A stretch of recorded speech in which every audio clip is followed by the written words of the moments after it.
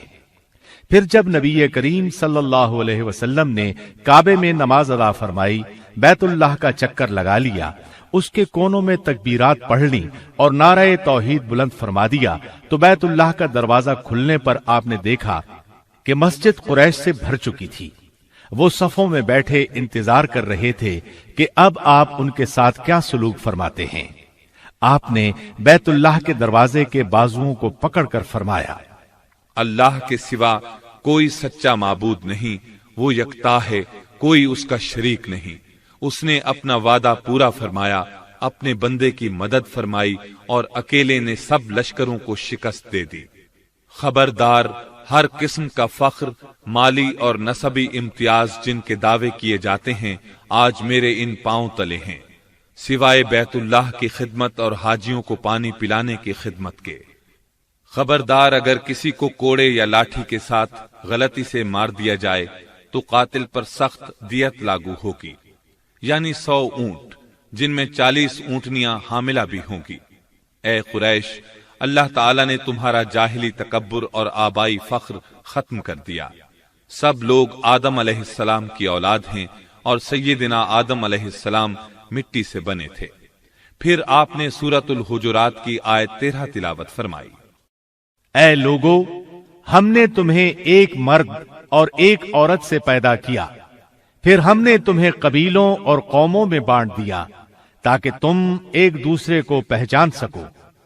تم میں سب سے زیادہ معزز وہ ہے جو اللہ تعالی سے زیادہ ڈرتا ہے، بلا شبہ اللہ تعالی دانا اور باخبر ہے۔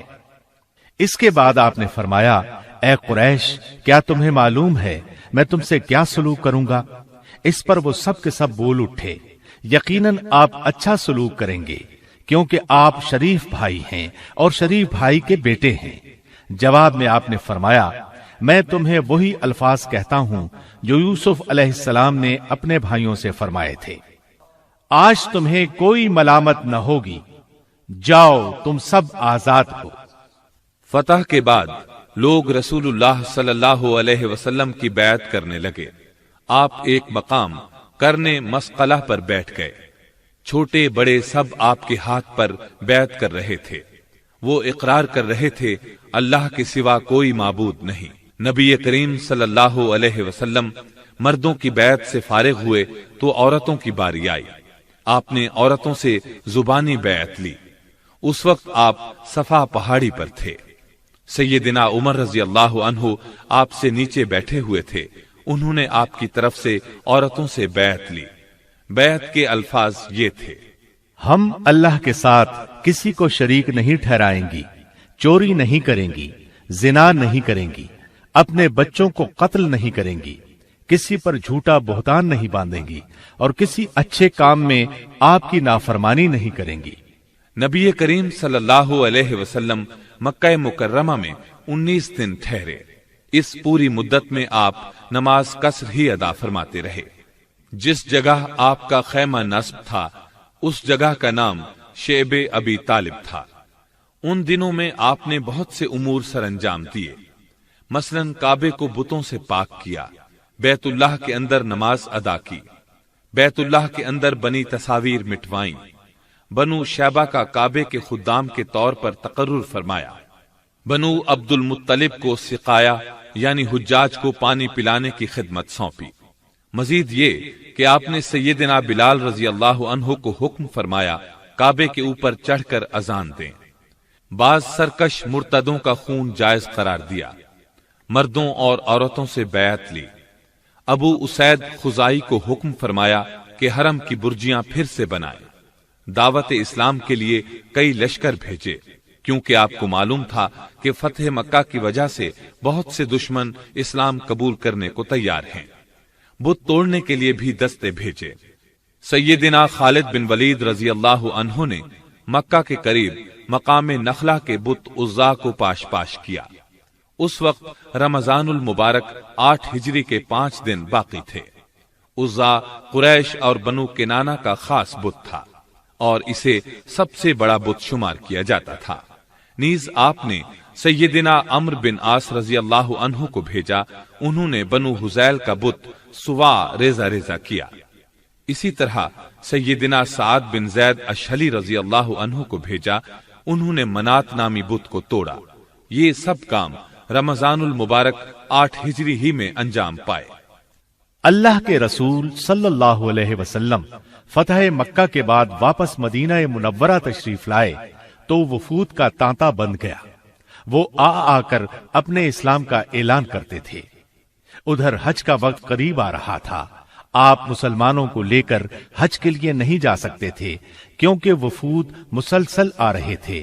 نیز ابھی تک جزیرہ نمائے عرب میں کفار موجود تھے جو اللہ پر ایمان رکھتے تھے نہ اس کے رسول پر۔ کچھ یہودی بھی تھے، اس لیے مناسب تھا کہ ابھی اللہ کے رسول مدینہ ہی میں رہیں، یہاں تک کہ اسلام ہر طرف پھیل جائے اور اللہ کی طرف سے آپ کو حج کی اجازت ملے، اور آپ کی بجائے ابو بکر صدیق رضی اللہ عنہ ہی لوگوں کو حج کے لیے ساتھ لے جائیں۔ چونکہ مشرکین اب بھی بیت اللہ کا حج کرنے کے لیے آ جاتے تھے، اس لیے ضروری تھا کہ کعبے کو مشرکین کی آمد سے بھی پاک کیا جائے، جیسا کہ بتوں اور شرکیہ نشانات سے پاک کیا جا چکا تھا۔ ذوالقعدہ 9 ہجری کے آخر میں ابو بکر صدیق رضی اللہ عنہ رسول اللہ صلی اللہ علیہ وسلم کے حکم سے امیر حج بن کر روانہ ہوئے۔ آپ کے ساتھ نبی اکرم صلی اللہ علیہ وسلم کی طرف سے 20 اونٹ قربانی کے لیے بھیجے گئے تھے، جبکہ خود ان کے 50 اونٹ تھے۔ اس سفر میں 300 مدنی صحابہ بھی آپ کے ساتھ تھے۔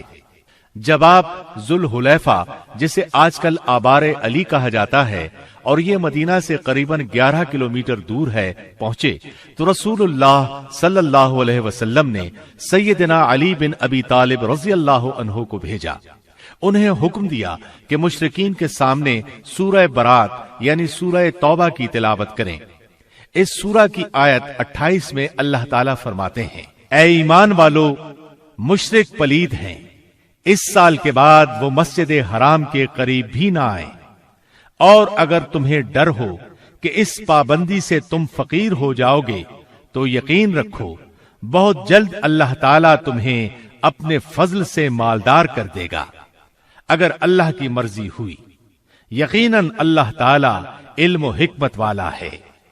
اللہ تعالیٰ نے مومنوں کو جو دین اور جسم کے لحاظ سے پاک ہیں حکم دیا کہ ان مشرکوں کو جو دینی لحاظ سے پلید ہیں مسجد حرام سے نکال دیں، اور اس کے بعد وہ کبھی اس کے قریب بھی نہ پھٹکے۔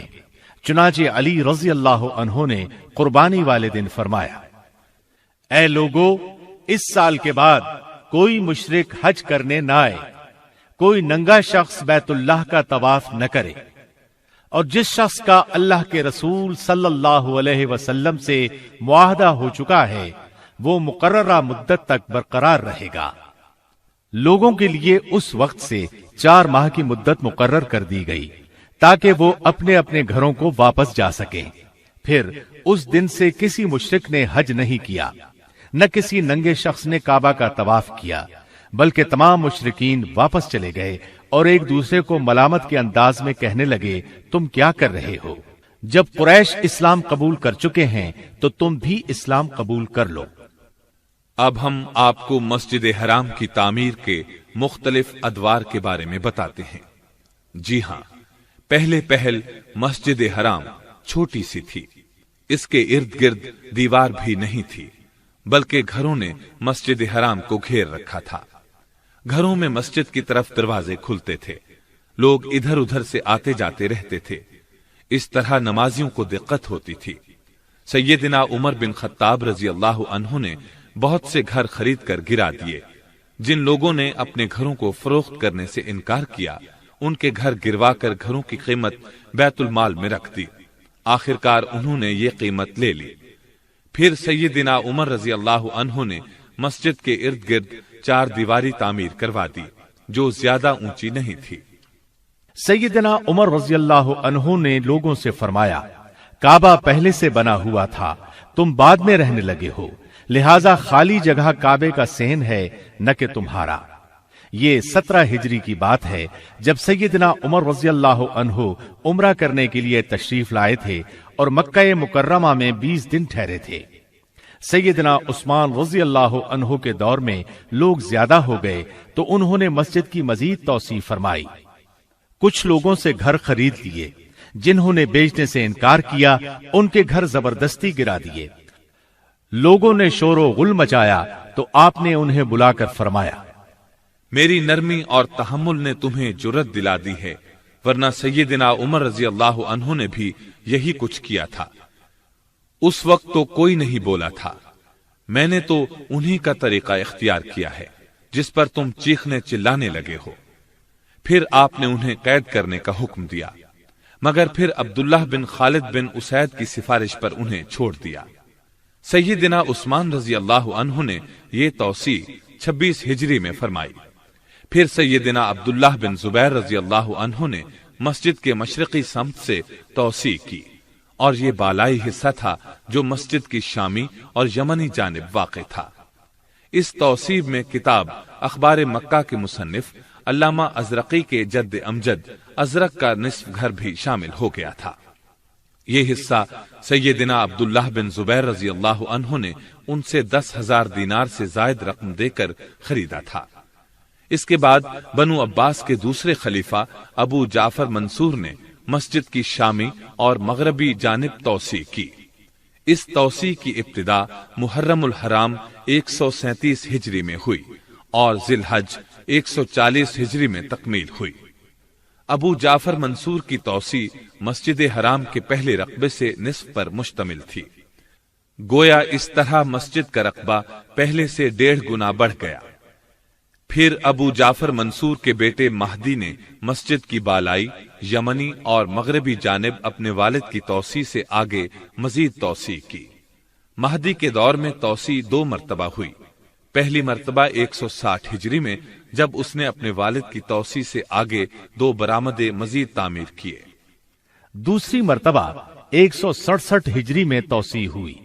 اس توسیع کا حکم اس نے اس وقت دیا جب 164 ہجری میں وہ اپنا دوسرا حج کرنے آیا۔ یہ توسیع شروع اس کے آخری دور میں ہوئی اور مکمل اس کے بیٹے موسیٰ ہادی کے دور میں ہوئی، کیونکہ موت نے مہدی کو زیادہ مہلت نہ دی۔ مہدی نے مسجد حرام کی توسیع و تعمیر میں بہت زیادہ مال خرچ کیا، کیونکہ مسجد میں شامل کی جانے والی 1 ہاتھ مربع زمین کی قیمت 25 دینار میں پڑی، اور وادی میں داخل کی جانے والی 1 ہاتھ مربع زمین کی قیمت 15 دینار میں پڑی، جبکہ سنگ مرمر کے ستون شام اور بعض دیگر ممالک سے جدہ کی بندرگاہ تک پہنچے، جن کو بعد میں چھکڑوں پر لاد کر مکہ مکرمہ تک لایا گیا۔ اس کی توسیع کو ان امور میں شمار کیا جاتا ہے جن پر بے انتہا اخراجات ہوئے۔ اس کے بعد دار الندوہ میں توسیع ہوئی۔ اس کے منتظم نے خلیفہ معتضد عباسی کے وزیر عبید اللہ بن سلیمان بن وہب کو رغبت دلائی کہ باقی ماندہ دار الندوہ کو مسجد میں شامل کیا جائے، اس سے نیک نامی ہوگی، کیونکہ مہدی کے بعد کسی خلیفہ نے مسجد حرام میں کوئی کام نہیں کرایا۔ منتظم نے مکہ مکرمہ کے قاضی محمد بن احمد مقدمی اور مکہ مکرمہ کے امیر عج بن حاج سے بھی درخواست کی کہ وہ دار الندوہ کے بارے میں ایسی ہی تجویز خلیفہ کے سامنے پیش کریں۔ یہ شخص معتضد باللہ کا آزاد کردہ غلام تھا، اس نے بھی تجویز لکھ بھیجی۔ جب یہ تینوں درخواستیں معتضد کے پاس پہنچی تو اس نے حکم دیا دار الندوہ کو مسجد کی شکل دے کر بڑی مسجد سے ملا دیا جائے۔ اس مقصد کے لیے اس نے بڑی رقم مختص کی۔ دار الندوہ کی پرانی عمارت گرا کر سارا ملبہ نکال دیا گیا، پھر اصل بنیاد پر مسجد بنا دی گئی۔ اس میں ستون، محراب اور برآمدے بنائے گئے، ان کی چھت لکڑی کی ڈالی گئی، اس پر سونے کی پالش اور کشیدہ کاری کی گئی۔ پھر بڑی مسجد کی دیوار میں 12 دروازے بنائے گئے۔ ان کے علاوہ اس عمارت میں 3 دروازے اور رکھے گئے جو ارد گرد کی سڑکوں پر کھلتے تھے۔ مینار بھی تعمیر کیا گیا، چھت پر کنگروں والا جنگلہ بنایا گیا۔ اس سارے کام میں 3 سال کا عرصہ لگا، اور یہ تمام کام قریباً 284 ہجری میں مکمل ہوا۔ عباسی خلیفہ مقتدر باللہ کے دور میں 306 ہجری میں باب ابراہیم کا اضافہ ہوا۔ یہ دروازہ مسجد کی مغربی جانب تھا۔ یہ دراصل ایک کھلا صحن تھا جو باب الخیاطین اور باب بنی جمح کے درمیان واقع تھا۔ اس کو مسجد حرام میں شامل کر دیا گیا اور دونوں دروازوں کی جگہ ایک بڑا دروازہ بنا دیا گیا جس کو باب ابراہیم کہا جانے لگا۔ عباسی خلفاء نے اس کے بعد مسجد حرام کی تعمیر و توسیع کا تو کوئی کام نہیں کیا، البتہ مرمت اور اصلاح کا کام سلطان سلیم کے دور 979 ہجری تک جاری رہا۔ مصر کے بادشاہ برقوق کے دور 802 ہجری میں مسجد حرام میں آگ لگ گئی۔ سلطان برقوق نے عمارت دوبارہ تعمیر کرائی، اس پر پہلے کی طرح ساگوان کی لکڑی کی چھت ڈلوائی، پھر کئی بار اس کی مرمت بھی کرائی گئی، لیکن آہستہ آہستہ اس میں کمزوری آتی گئی اور اس میں ٹوٹ پھوٹ کا عمل ہوتا رہا۔ سلطان سلیم کے سامنے جب یہ صورتحال پیش کی گئی تو اس نے اس کو گرا کر نئی عمارت بنانے کا حکم دیا اور کہا کہ چھت لکڑی کی نہ ڈالی جائے بلکہ اس کو گنبدوں کی شکل میں بنایا جائے۔ یہ کام 979 ہجری میں شروع ہوا، لیکن سلطان سلیم تعمیر مکمل ہونے سے پہلے ہی فوت ہو گئے۔ پھر ان کے بیٹے سلطان مراد سوم نے اس کام کو مکمل کیا۔ تعمیر نو کا یہ کام 984 ہجری میں مکمل ہوا۔ عباسی خلیفہ مقتدر باللہ کے دور میں مسجد حرام میں جو توسیع ہوئی تو اس کے بعد 1069 برس تک مسجد حرام کا رقبہ اتنا ہی رہا، البتہ ارد گرد عمارات بنتی رہیں، بلکہ آہستہ آہستہ مسجد کی طرف سرکتی رہیں۔ سعی والی جگہ کا بھی یہی حال رہا کہ اس کے اور مسجد حرام کے درمیان کئی منزلہ عمارات تھیں۔ سعی والی جگہ کی صورت ایک تنگ گلی کی سی ہو کر رہ گئی، اس کے ارد گرد دکانیں تھیں۔ اب مسجد حرام اپنے محدود رقبے کی وجہ سے زائرین کے لیے تنگ ہو رہی تھی۔ حاجیوں کی تعداد اب اتنی کم نہیں رہی تھی جتنی جانوروں اور بادبانی کشتیوں کے زمانے میں تھی، بلکہ ذرائع آمد و رفت کی ترقی کی وجہ سے اب تعداد کئی گنا بڑھ چکی تھی۔ اب جانوروں کی بجائے نئی بسیں، کاریں اور تیز ترین ہوائی جہاز ایجاد ہو چکے تھے۔ بادبانی کشتیوں کی بجائے تیز رفتار دیو ہیکل باہری جہاز کا دور آ چکا تھا۔